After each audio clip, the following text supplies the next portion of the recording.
The unusual strategy of the Celtics coach.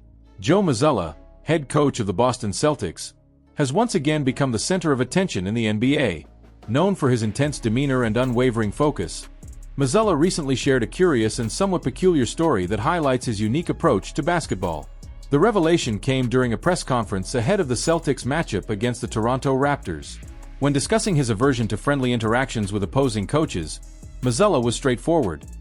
He believes even the simplest gestures can be used as psychological weapons against him. A curious encounter. The most intriguing example came from his recent interaction with Charles Lee, a former Celtics assistant coach and now a member of the Charlotte Hornets coaching staff. Mazzulla explained that, when Lee left the Celtics, he made it clear there would be no room for pleasantries during the season. "I told Charles, I'm not going to talk to you during the season. I'm not going to wave at you during the national anthem. I'm not going to do any of that." But the unexpected happened. Lee entered the Celtics assistant coach's locker room and forced a hug on Mazzulla. The coach, with his characteristic seriousness, saw this as a calculated move. That can easily be a psychological signal that throws you off your competitive focus. He knew exactly what he was doing. The most determined coach in the NBA. This mindset is part of Mazzulla's identity. Even amid debates about his standing among the best coaches in the NBA, no one questions his ability to be memorable and unconventional. What's clear is that his mentality is yielding results. After all, he already has a championship ring to his name. Moreover, the unconventional strategy he shared with Jason Tatum during the preseason is already showing results in the Celtics' early performances. The return that could transform the Celtics season. The wait has been long, but it seems the Boston Celtics are getting closer to having their giant, Kristaps back on the court. Since undergoing foot surgery during the offseason, a result of an injury sustained in the NBA Finals, Porzingis has been sidelined, yet never far from the spotlight. Even while out of action, Porzingis has been closely following the team, appearing on the bench during games and participating in pre-game warm-ups, giving fans a sneak peek of his skills. Last Friday, Coach Joe Mazzulla provided an update that reignited the fanbase's hopes. He's getting there. He's been doing some things on the court, like reads against the coaches and individual drills. There's still a little way to go, but he's progressing. The absence of Porzingis in the heart of the game. Despite the solid start to the Celtics season, with an impressive 10-3 record, the absence of Porzingis is still felt. His presence as a floor-spacing center and rim protector was crucial last season, opening up smoother plays on offense and solidifying the defense. Without him, the team has relied on Al Horford as the primary starter, while a surprise player has been stealing the spotlight, Neemias Queta. In just 13 games, Queta has proven to be a valuable asset, stepping up his rim protection and standing out as a reliable backup. The impact of Porzingis. The anticipation surrounding Porzingis' return goes beyond his individual ability. According to guard Jrue Holiday, his return promises to change the team's dynamic. "I'm looking forward to having him back. Even in practice, you can see how he makes the game easier with his wingspan, protecting the rim, and creating space on offense. He makes everything simpler, whether it's driving to the hoop or for three-point shots. With his ability to create space and change the defensive rhythm, Porzingis is not just an important player. He's the key element that could take the Celtics to a new level." As the team continues to rack up wins, Porzingis' presence on the bench serves as a constant reminder of what's to come. Is the Latvian giant ready to elevate the Celtics to new heights? The next million-dollar step in women's basketball history?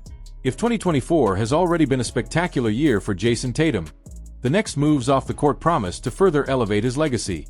Not only did he lead the Boston Celtics to an NBA championship, win an Olympic gold medal with Team USA, and sign the largest contract in league history, worth $314 million, but now he is setting his sights on a new challenge, becoming the owner of a WNBA franchise. Tatum and his investor mindset. According to Kimberly Wilson of Essence, Tatum is planning an ambitious $200 million investment to bring a WNBA team to his hometown of St. Louis. This initiative is made possible thanks to new rules allowing NBA players to take stakes in WNBA teams, a change introduced by the new Collective Bargaining Agreement, CBA. Why St. Louis? St. Louis is a city with a passionate sports culture, home to fervent fans of teams like the Cardinals, MLB, Blues, NHL, and the more recent success, St. Louis City SC, MLS.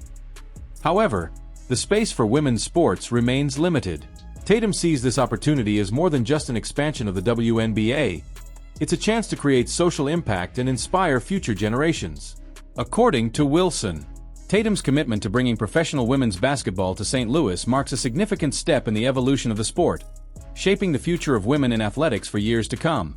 Moreover, he is assembling a team of heavyweight investors alongside figures like Richard Chaffetz and David Hoffman, aiming to ensure a sustainable franchise.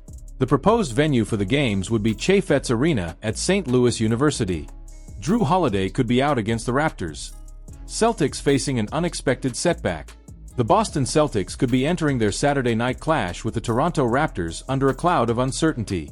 Jrue Holiday, a cornerstone of the team's success this season, has suddenly been listed as questionable due to tendinopathy in his left elbow. This unexpected injury throws a wrench into Boston's plans, potentially leaving them shorthanded in a game that was initially expected to be a routine win. Holiday has been pivotal in the Celtics' strong start to the season, contributing an average of 12.5 points per game through the first 13 contests. However, this elbow issue is not a new concern. He struggled with a similar injury last season, and now it's resurfacing at a critical juncture. The Celtics may be taking a cautious approach this time, opting to give the seasoned guard some much-needed rest. With the schedule offering a more lenient break following Saturday's game, this could be the ideal moment for Holiday to sit out and recover. If he does miss the matchup, he'll have a full week to regain his strength and get back to full health. Who else is on the injury list? The injury concerns don't stop with Holiday. Another key player on the radar is Jaden Springer, who is also listed as questionable due to tendinopathy in his left knee. Meanwhile, Kristaps Porzingis remains sidelined, continuing his recovery. But it's not all bad news. Al Horford has been cleared and removed from the injury report after missing the last game due to a left toe sprain, a welcome sight for Celtics fans. Is this the perfect time for rest? The timing of Holiday's potential absence could actually play to the Celtics' advantage. With the Toronto Raptors struggling at the bottom of the NBA standings with a woeful 2-10 record, this could be the perfect opportunity to rest Holiday and ensure he's at peak condition for the tougher matchups ahead. A strategic rest would not only benefit Holiday's long-term health but also allow the Celtics to test their depth, seeing how they perform without one of their key players against a vulnerable opponent. Can the Celtics afford to play without Holiday? The real question is whether Boston can weather this storm. With Holiday possibly sitting out, can the Celtics maintain their high level of play, or will the Raptors pull off an unexpected upset? As the game looms, the Celtics' plans may be put to the test in ways they didn't anticipate. This sudden development could be a wake-up call for Boston to show they can still thrive under pressure, even when faced with unexpected challenges. Will they rise to the occasion, or will this absence alter the course of their season? Only time will tell.